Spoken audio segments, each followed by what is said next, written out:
So snoring and sleep apnea as a dental profession is quite important.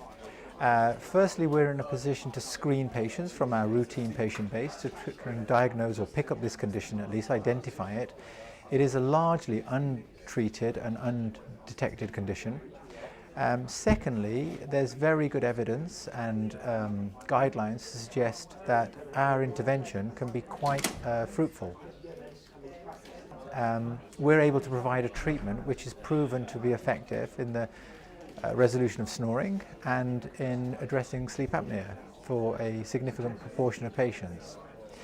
And finally, the patient acceptance of a mandibular splint appears better and higher amongst patients than some of the alternatives.